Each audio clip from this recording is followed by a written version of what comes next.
Assalamualaikum warahmatullahi wabarakatuh.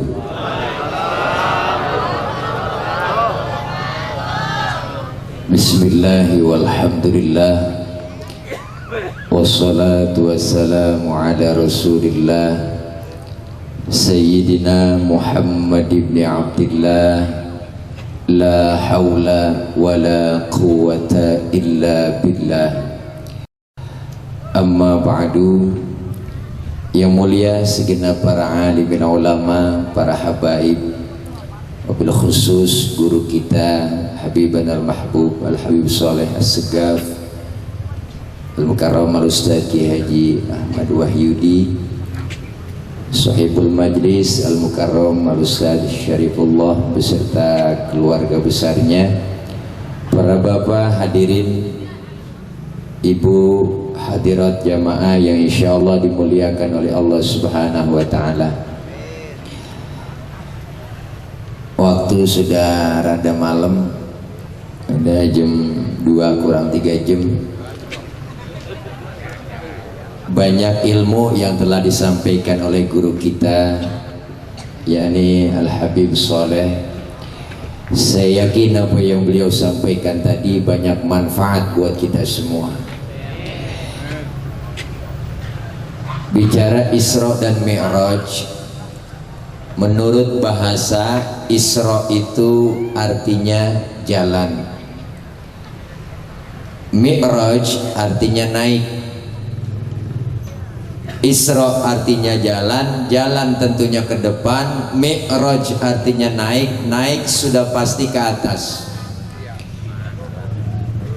Jadi gelar Isra Mi'raj ini biar ada peningkatan, lebih maju dan meningkat lagi. Karena peristiwa Isra Mi'raj ini hanya bisa diukur pakai nilai iman, nggak bisa diukur pakai otak. Karena otak kita nih kekecilan buat nerima kebenaran peristiwa Isra Mi'raj. Karena Isra Mi'raj ini bukan maunya Nabi, tapi maunya Allah. Allah yang menjalankan, Rasul yang dijalankan. Jadi kalau Allah yang mau, nggak ada yang bisa ngalangin. Ya Bu, ya Bu, apaan? Tuh, kita ngomong jokong kok. Jadi peristiwa Isra Mi'raj ini Allah yang mau. Kalau Allah yang mau, nggak ada yang bisa ngalangin. Contohnya mana? Satu, pertama lihat Nabi Adam. Nabi Adam tuh nggak punya bapak, nggak punya emak. Allah mau jadi Nabi Adam. Siti Maryam nggak punya suami kok bisa hamil. Itu mukjizat Allah yang mau. Bunting Siti Maryam. Sekarang juga banyak perempuan yang agak mau ngalah kayak Siti Maryam. Masya Allah, laut sini Masya Allah enggak. Ini peristiwa yang hanya bisa diukur pakai nilai iman. Maka Mi'raj, Isra dan Mi'raj ini yang pertama kita perbaiki iman, kita tingkatkan iman. Karena iman kita sekarang nih udah banyak yang ngacak-ngacak, iman kita banyak yang ngobok-ngobok. Godaan iman ini sekarang lebih besar Pak. Kita mau ibadah, kan sumbernya iman, digoda. Karena ibadah kita ini banyak godaan Pak. Jangan godaan yang gede, kadang-kadang banyak godaan yang kecil aja juga tuh. Kalau malam Jumat mau yasinan keluar rumah gerimis, kan godaan itu bukan orangnya keluar rumah, tangannya keluar rumah ya gerimis. Itu ngomong dalam hati gerimis lagi mau ngaji, ntar juga gede bener, manjur banget. Dari malam minggu udah dangdut, nah dangdutnya rame, seru nih nonton nih. Gerimis juga, dah gerimis lagi mau nonton dangdut, tadi juga penter, manjur itu kadang-kadang. Ini kita kadang-kadang mau ngaji godaannya banyak, apalagi tadi Habib udah bilang ini godaan iman. Yang bikin malas kita ngaji, bikin malas kita ibadah udah banyak. TV masa hari, siang malam TV di rumah godain, anak emak maghrib berebut remote. Emang semua yang punya TV kadang orang kafir semua. Tayangan yang maghrib seru-seru ditayangin. Dangdut Akademi dari kata Abdul mulai. Oleh sekarang lagi seru-serunya 4 besar. Bang. Iya. Nah bener. Enak kita dengerin Danang lagunya, suaranya, terus Eka, Evi, Mas Samba juga sebenarnya enak kira-kira begitu bang. Yang benar-benar. Yang kesian si Ega, dia udah kuat tereliminasi. Sekarang si Reza nih. Ya tahu bang, emang abang dong punya TV.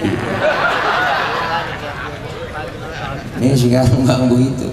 Saya bingung, saya miris bener kata Habib tadi. Giliran nyanyi cengkoknya salah, lagunya salah, syairnya salah, wah dikritik semua dewan juri. Apalagi Saiful Jamil emang rada lebay. Giliran baca Quran bang, masya Allah tajwidnya kagak bisa, ya enggak, makhraj hurufnya kagak bisa, panjang pendeknya nggak diperhatiin. Kita kadang-kadang pede banget, kagak ada yang nyalain. Kadang-kadang mana mau ke speaker pakai mic, musola bawa pak, mari sama-sama kita baca Yasin, Bismillahirrahmanirrahim, Yasin, bu. Tetangga musola nengok yang namanya Yasin, ngapa manggil gua lo? Orang nggak bisa. Ini kita sekarang godaan iman banyak, ditambah Islam banyak kelecehan. Saya bingung pak, masya Allah, kadang-kadang dikemas tuh acara-acara TV yang bagus, isinya udah kagak bener. Judulnya doang bagus, sinetron Maijah pengen ke Mekah, tukang bubur naik haji. Kagak semua itu judulnya doang bagus, ceritanya ngawur. Iya, Maijah pengen ke Mekah, tukang bubur naik haji. Besok ada lagi sinetron tukang bubur naikin Maijah, gitu kan. Sesuai bener dah. Ngeleceh ini Islam itu bang. Nah iya, bicara Mekah bicara Islam, bicara haji bicara Islam, tapi lihat udah banyak pelecehan yang kagak-kagak. Cerita udah kagak nyambung sama judulnya. Tambah anak-anak kita cenderung cerita-cerita begitu, sinetron GGS, ganteng-ganteng serigala. Tuh, Amit-amit ganteng-ganteng serigala bang. Saya memang dengan jelek-jelek manusia. Iya. Tadi anak sekarang, masya Allah pak, kita ngeri. Tantangan keberatan ke depannya berat anak-anak muda kita. Godaannya begitu banyak, maka adanya Majelis Taklim Aribo ini satu rem, satu wadah di sini. Anak-anak kita pada ngaji, tantangan ke depan berat bocah. Anak sekarang kan diajarin ada susah bang. Ngapain ngaji sama ustaz sama guru, ya lah ngaji nyampe-nyampein aja. Karena udah enak, zaman modern ada internet, tinggal buka, ketik di Google, nyari apa dia nanya nemu. Ini bocah sekarang gitu. Makanya ustaz lama-lama gulung tikar habis. Iya. Akhirnya anak-anak sekarang ngajinya kagak mau, nanya mulu kerjaannya. Nanyanya yang kagak-kagak, nanya mulu, ngaji kagak. Ustaz nanya, Ustaz saya mau sembahyang nih, sembahyang Ustaz nih. Saya mau nanya mau Ustaz, dari sembahyang Ustaz saya kentut. Batal nggak itu Ustaz loh? Ilah nanya begitu. Nah, batal Paul, saya kata gitu. Nah terus saya kalau mau sembahyang wudhu lagi, mau sembahyang. Nah dalam wudhu saya kan basuh muka tuh Ustaz, iya. Itu dia Ustaz, basuh muka wajib lah, wajib kudu basuh muka. Itu dia yang saya nggak habis pikir, nggak nyambung Ustaz. Kok yang kentut pantat yang dibasuh muka? Yang udah sekarang juga. Bener-bener ini mah bu, bocah nanya yang kagak. Udahlah jawab bagaimana Ustaz? Saya kagak jawab, saya diemin aja. Gua kagak bakal jawab, gua nggak bakal kasih jawaban yang benar sementara pertanyaan lu salah.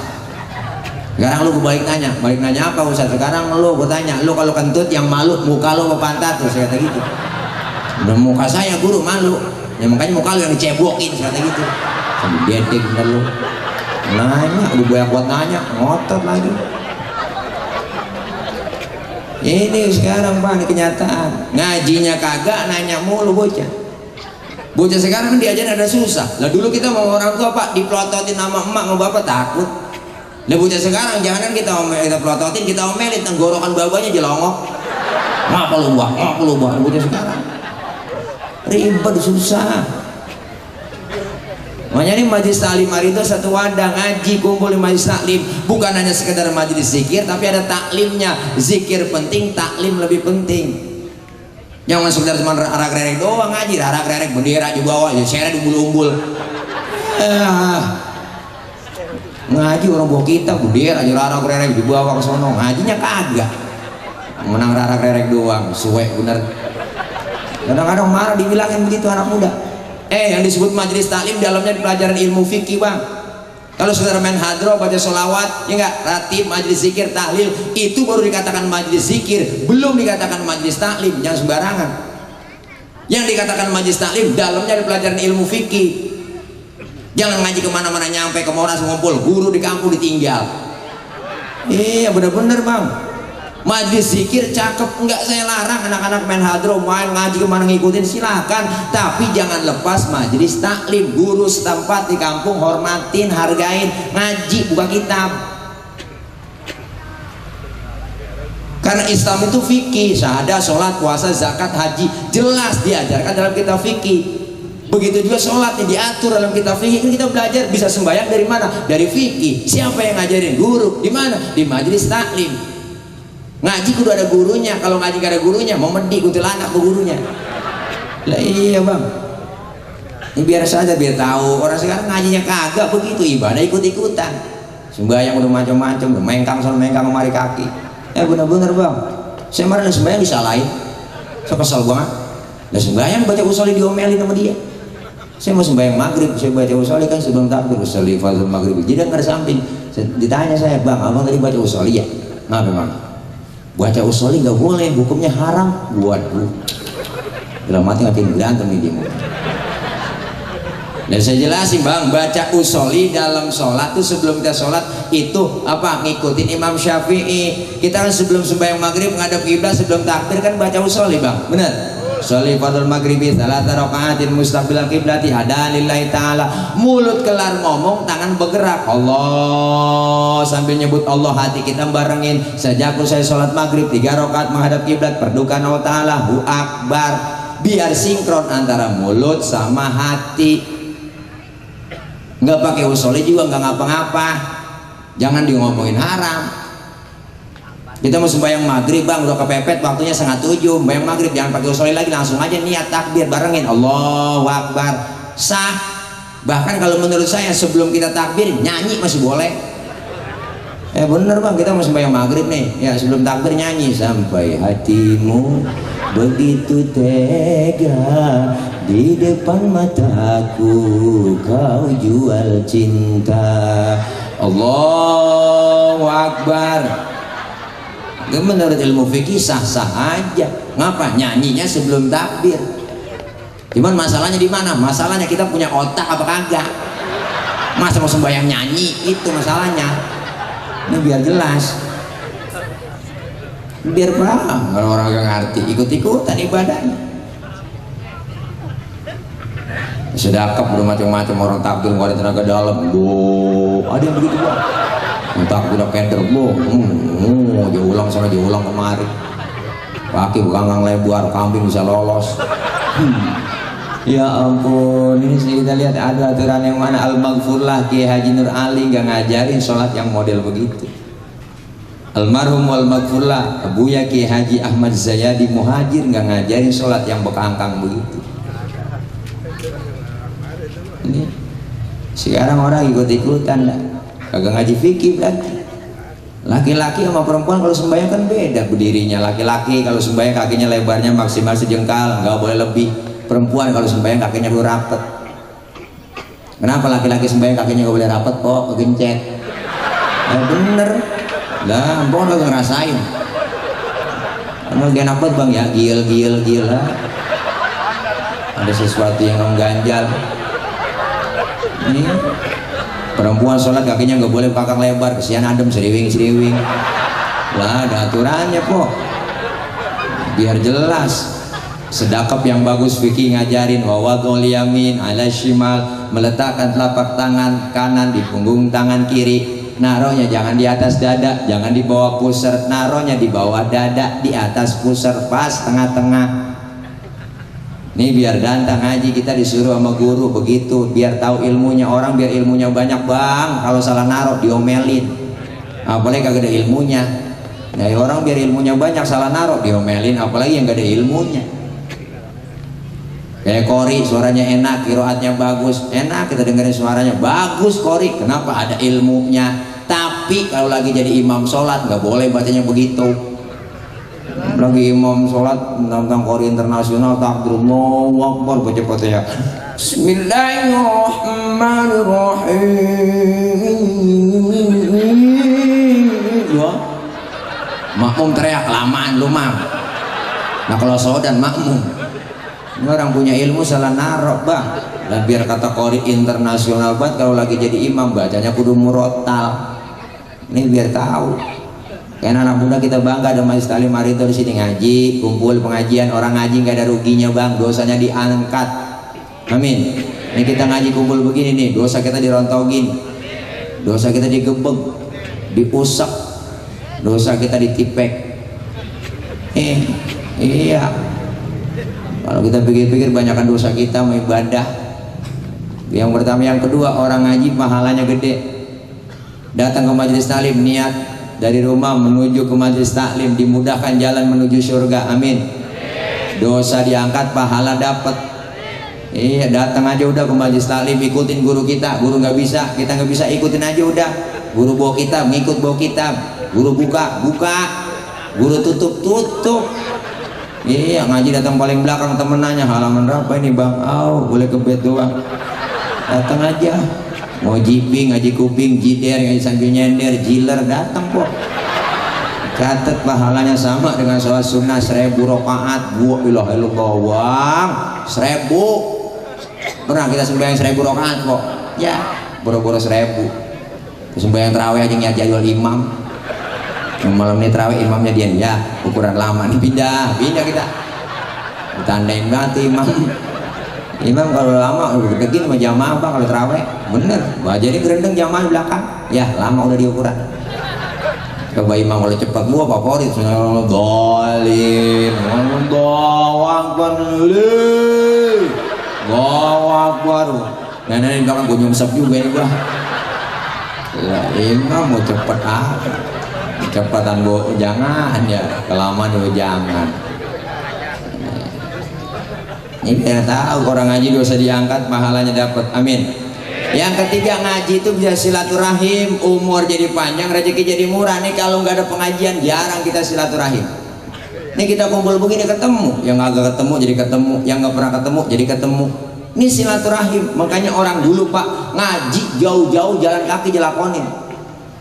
Kenapa? Pengen silaturahmi. Makanya orang dulu umurnya panjang, silaturahminya getol. Tuh orang dulu silaturahminya rajin, umurnya jadi panjang. Saudara kenal semua, lebaran nyaba semua. Makanya emak bapak kita tuh kalau malam takbiran orang dulu mesen nama anaknya aja, kumpulin anaknya Mad, Sin, Roh, Ji. Lu bilangin ada lu bontot ini kumpul rame-rame besok habis membayang Id lu ngumpul ngapainnya lebaran bareng yang saudara lu banyak banget di Jati Keramat tuh habis membayang Id anak cucu mantu bero depan rumah siap-siap mau berangkat lebaran.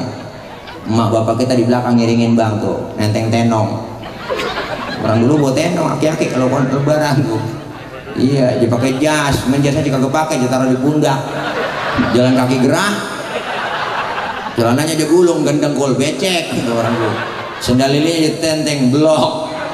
Berangkat pagi pulang sore. Makanya orang dulu nggak ada yang kehilangan obor, sama saudara kenal semua. Yang jauh yang deket lain sama orang sekarang. Lebaran jarang nyabak sama saudara. Jangan yang jauh saudara, yang deket depan mata setontotan sama saudara kagak lebaran. Yang tadi gede sama dia. Temu kita gede buang muka capek muka kita buangin mulu ketemu saudara. Bagaimana panjang umur. Yang kedua orang dulu umur panjang makanan masih asli bang, belum ada campuran zat kimia. Orang dulu minum air sawah kagak mati, mana bekas tebakan kebo, airnya bening banget diminum pakai gogolio orang dulu. Makanan masih asli, uli, dodol, wajik, rengginang, gocororot, air kelapa, kedeblak, sagon, geplak, ongol-ongol, obio, cucur, gemplong, abuk, sagon. Ya baik makan sagon bang, kalau aku boleh ngomong itu makan sagon kita menyembur bisa. Orang dulu, sekarang kita makanan agak asli nih, udah banyak campuran zat kimia, maka masih muda banyak penyakit. Dokter banyak, rumah sakit banyak, penyakit kagak mau ngalah, tambah banyak. Penyakit zaman sekarang ada aneh, kencing pahit, darah pendek, urat asem tuh. Penyakit aneh-aneh sekarang kok. Iya. Dulu penyakit nggak ada yang namanya jantung, liver, gula, stroke, nggak ada. Yang paling banter gudi gitu orang ini. Bener bang. Iya. Agak pakai berobat, dia cari tikar pandan yang udah kering. Dia bikin tabunan, emang pantatnya gatal, dia garang, pantatnya baik. Orang dulu tuh. Ya sekarang kita penyakit macam-macam, stroke, gula, penyakit stroke, itu penyakit berat. Penyakit berat itu stroke bang. Jangankan stroke segerobak aja berat, apalagi stroke, penyakit berat itu. Nah, ini kita ngaji dah, silaturahim dapat, umur panjang, rezeki murah, alhamdulillah. Ya makanya ntar kita kan di sini silaturahmi kelihatan tuh. Yang gak kenal jadi kenal, alhamdulillah. Bis doa nih, terdoa makan, kita dikasih nampan, satu nampan bertiga. Kan supaya akur itu kenal, makan bareng, biar supaya berjamaah enak. Diajarin lagi di majlis taklim kalau makan satu nampan bertiga ada adabnya. Apa adabnya Ustaz? Pertama, suapan kita kecilin. Jangan sama itu makan dewek bang. Ini ada adabnya kalau makan satu nampan bertiga, berempat tuh. Yang kedua, jangan ngeliatin muka temen kita lagi makan. Ini budak depan muka temen kita lapar banget tuh, jangan. Itu adabnya, orang kesinggung. Yang ketiga, menjaga kita di situ, udah rawatin, maju mundur, maju mundur. Jangan punya teman kita sebelah kita korek-korek lah, longsor jatah teman kita. Jangan. Ya ini makanan diatur tuh ya, adabnya, ada adabnya, silaturahminya dapat. Ngaji panjang umur, murah rezeki, alhamdulillah. Makanya nih kita Mi'raj di sini kumpul ya nggak, Isra dan Mi'raj yang pertama. Ayo kuatkan iman. Ini iman intan paling mahal, mutiara paling berharga. Yang kedua, ibadah sholat adalah ibadah pokok. Anggota tubuh kita yang paling terhormat, yang paling mulia, kepala kita. Ini kepala paling mulia, paling tinggi derajatnya, paling terhormat. Bercanda sama temen ditabuk pantat kagak bakal marah kita mah. Tapi pala kita dijegung marah. Apalagi sampai ditabuk. Maka pala nih anggota tubuh yang paling mulia. Makanya kita kalau bikin KTP yang dipoto kepala. Ada orang sini KTP-nya gambar dengkul. Gak ada. Ini kepala kita paling mulia, paling terhormat anggota tubuh. Tapi ketika sujud kita dalam sholat, kepala kita sama rendahnya dengan kaki. Bahkan kepala kita lebih rendah daripada pantat kita. Benar? Artinya apa? Sholat mengajarkan kita agar tawadhu, rendah hati, jangan sombong. Ternyata nggak ada apa-apanya di hadapan Allah. Selesai sholat, salam ke kanan, salam ke kiri. Ini ajaran lagi buat kita dalam hidup kita bersosial, bermasyarakat. Kudu tengok kanan, tengok ke kiri. Artinya apa? Kebersamaan, kekompakan. Kita perlu bantuan orang lain. Dan bila perlu kita kelebihan rezeki, bantu mereka. Masih ada yang butuh uluran tangan kita. Hidup tuh kudu tangak tengok. Jangan mau hebat sendiri, pintar sendiri. Apa ntar mati mau berangkat sendiri? Agak bang. Manusia siapapun dia perlu bantuan orang lain. Hari ini kebersamaan itu kita kompak, kita buktiin. Saya ngomong begini di atas panggung. Kenapa? Karena ada bapak ibu yang dengerin ngadep panggung. Ibu bapak menghadap kemari. Kenapa? Karena ada yang didengerin. Kita saling perlu. Bukan berarti saya penceramah saya lebih hebat dari bapak, dari ibu, enggak. Walaupun saya ceramah sampai subuh di sini 3 jam saya berceramah, wow, yang dengerin kagak ada. Kalau kata anak muda, Ustaz udah lama itu begitu. Nah, ini bahaya. Jadi siapa dan betapapun kita perlu orang lain. Jangan kita merasa hebat sendiri, pintar sendiri, kaya sendiri. Apa ntar mati berangkat sendiri? Enggak. Tangan kanan sama tangan kiri beda, tapi akur dia. Maka hidup kayak 2 tangan. Kiri gatal, kanan nggak pakai diundang, datang garukin. Nggak mungkin tangan kiri gatal, kanan ngomel, mampus garuk sendiri loh. Dia mah kompak biar kata beda juga. Kanan gatal, kiri juga sama, agak pakai diundang, datang garukin. dua-duanya gatal, kompak menggaruk-garukan, hebat. Tangan kanan kerjanya cakep-cakep nih, istimewa. Salaman tangan kanan, tanda tangan tangan kanan, mau makan tangan kanan, terima duit tangan kanan. Yang kiri nggak iri bang, yang kiri mah sadar banget, kata yang kiri emang tugas gue bagian di belakang, bagian kobelisasi, bagian cleaning service, bagian pembersihan gue lakonin, pembersihan gue mah. Sadar dia. Yang kaya nih, yang kaya tangan kanan, teman kagak sombong. Yang kanan tahu diri, ingat sama yang kiri. Kiri, lu yang sabar aja. Walaupun yang terima duit gua, ntar gua ke TikTok Pondok Gede, gua beliin jam tangan, kan yang make elo. Tuh, enak itu begitu bang. Iya. Makanya hidup kayak dua tangan, kompak. Kerjasamanya bagus. Kapan kita jalan tanpa terasa lenggang? Tangan kanan maju ke depan, kiri ngalah, mundur ke belakang. Kiri ke depan, kanan gantian. Ya udah gua ngalah ke belakang. Cakep jalan kita. Coba lagi jalan kanan kiri gak ada yang ngalah. Begini jalan dong. Ini namanya statis, jumud, beku, nggak pernah maju-maju. Nih pelajaran buat kita. Isra Mi'raj mengajarkan kita berbagai macam cara kebersamaan, kekompakan. Maka dalam sholat ada istilah sholat berjamaah. Ciri umat Rasulullah yasufuna fi sholati kasufufihim fil qital.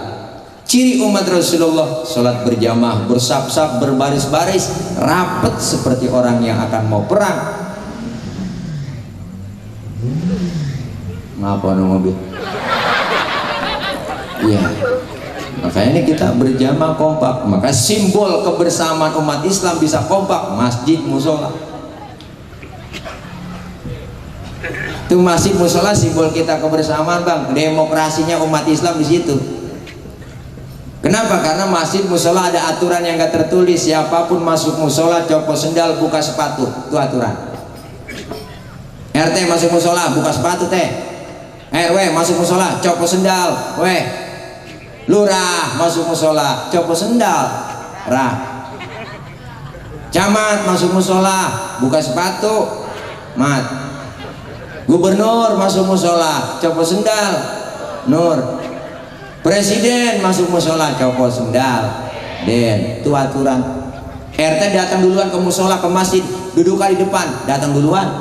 Jenderal datang ke belakangan, di belakang duduk ke jenderal. Nggak ada tempat VIP dalam musola, nggak ada tempat VIP dalam masjid, semuanya sama di hadapan Allah. Nih kebersamaan demokrasi kita. Islam tuh mengajarkan sampai ke situ. Kalau udah masuk masjid semua, masuk musola, jangan usil bang. Orang mau datang dari mana kek? Lu datang dari mana lu? Dari Kidul, ada mulon. Oh dia teman kita dari mana? Dari Wetan, ada mulon. Oh dia dari Belok, ada mulon juga. Semuanya sama di hadapan Allah, menyembah Allah Tuhan yang sama, menghadap arah kiblat yang sama, pakai cara Rasul yang sama. Dalam sholat gerakannya pun sama, pun dalam sholat bacaannya sama. Kacau sembahyang kalau pakai bahasa masing-masing. Inilah makna dari Bhinneka Tunggal Ika. Tuh simbolnya di situ pak, rumusnya. Sembahyang kalau pakai bahasa masing-masing kacau. Sama Indonesia juga begitu. Kalau pengen ini pengen merdeka, ini pengen merdeka, pecah. Kalau sholat berjamaah kalau bahasa masing-masing, udah gak jadi sembahyang. Orang Sunda takbir pakai bahasa Sunda, Gusti Allah nu ageng, malaikat letuk nanaunan sinayeuy. Orang Betawi kencangan lagi, Tuhan yang gede banget. Orang Padang kencangan lagi, Allah nan gadang. Malaikat ngomong rancak bana, kacau.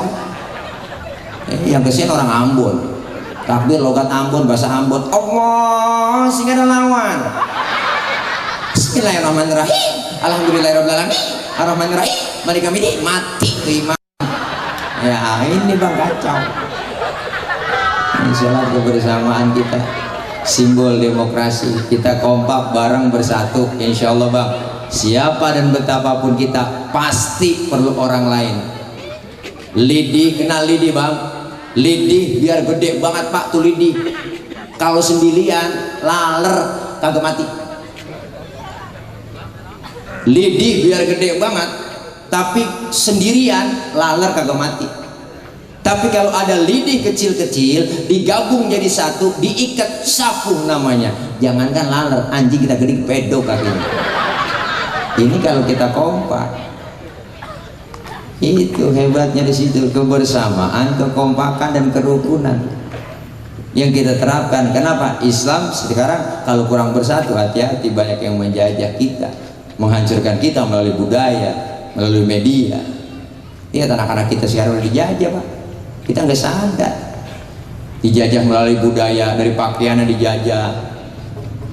Anak sekarang memang gampang-gampang banget ikut-ikutan. Anak kita sekarang emang sifatnya begitu, Pak. Itu sifat anak kecil, anak-anak ABG begitu, hubbu taklid, senang niru. Yang dia tonton, yang dia lihat pengen dia tiru. Sekarang tontonnya banyak yang gak bermanfaat, dia ikutin. Kalau nggak begitu katanya nggak gaul. Lihat dari cara gaulnya, cara ngomongnya, nongkrong. Anak sekarang gaul banget, Pak. Kalau ngomong aja lain sama kita. Kalau ngomong bawa gaul berulah, boy. Sebenarnya saya yang bingit sama Allah. Please deh, gak usah gitu kelas. Loh gue baba loh sama baba gue lain. Gue mah emang gitu orangnya. Wah, suwe bener. Iya. Ini udah ke bawah ikut-ikutan. Belum lagi budayanya sekarang kita lihat. Wah, dari pakaiannya udah semunggah. Motor cakep ditrondolin tuh motor. Wah, knalpotnya diganti meresing. Motoran ninja. Dibetot maghrib. Depan rumah nenek jembat terus. Nenek sembahyang maghrib, nenek kaget lah tahan dengan suara motor. Inna sulati wa Suzuki wa Yamaha. Wah, ini gara-gara buta sialan. Dah, iya. Maka ini ayo kita bangga ada Majelis Ta'lim Maridho, anak-anak muda kumpul ngaji, insya Allah. Kalau kita ngaji berkah, amin. Iya, bekalin dari ilmu dari sekarang. Kalau ngaji itu ya al ilmu bita'allum, ilmu itu dengan nyari. Kita belajar. Ilmu itu bukan karena nasab, biar bapaknya kiai banget, ulama besar, tapi kalau nggak ngaji percuma. Makanya pentingnya ibadah yang kita laksanakan menghadap Allah, baik ibadah yang mahdhah maupun ibadah yang ghairu mahdhah, semua itu karena ilmu kita. Bahkan Rasul ditanya, tuh, kul hal yastawi alladhina ya'lamuna wal ladzina la ya'lamun. Katakan olehmu wahai Muhammad, bahwasanya apakah sama antara orang yang berilmu dengan orang yang tidak berilmu? Apakah sama antara orang yang tidak tahu dengan orang yang tahu? Tentunya tidak sama. Mudah-mudahan kedepannya nih tantangan kita semakin berat. Kuatkan iman, akidah, insya Allah dengan kumpul di pengajian istiqomah ahlus sunnah wal jamaah akan terus kompak bersatu. Insya Allah apa yang kita niatkan, Islam kedepannya mudah-mudahan lebih maju dan meningkat lagi. Anak-anak kita Allah jadikan anak yang solehin dan solehat, amin ya rabbal alamin. Segini aja barangkali karena saya memang datang tadi minta duluan gitu, memang ada acara lagi, saya mau merah dari tadi teleponin mulu ini ya. Sesarifullah ya, kalau memang ada udah siapin dari sekarang ya. Ya kalau ada, ya kalau kagak bagaimana kayak usahain juga ya. Ya bukan ngingetin, ngasih tahu doang takut kelupaan ya namanya. Ya ada. Nah, doain saya biar gemuk biar sehat bang, yang mendingan kurus sehat daripada gemuk setruk. Wah ini ya ini kelihatan gemuk ya, kalau emang gak gemuk anunya doang gak bisa doang bang, ini kelihatan gede, kalau dibuka sama sama tiang mic ya. Doain saya kok biar sehat ya. Ini aja barangkali ya, ntar dilanjutin sama guru kita masih ada. Saya mau ke deket Tip Top Pondok Bambu, itu ada acara tadi teleponin mulu, saya juga lagi enak sama teman saya acara ini maksudnya ya. Nah, ini aja barangkali maksud hati memeluk gunung, apa daya gunungnya meletus. Kalau ada sumur di ladang boleh kita menumpang mandi, kalau ada umur kita panjang boleh numpang mandi lagi. Dari saya cukup sekian. Kalau emang ada jarum yang patah jangan disimpan di dalam mangkok. Kalau emang banyak kata-kata saya yang salah silakan laporin aja sama Ahok. Jadi aja barangkali ya dari saya. Mohon maaf akhir kalam. Wassalamualaikum warahmatullahi wabarakatuh.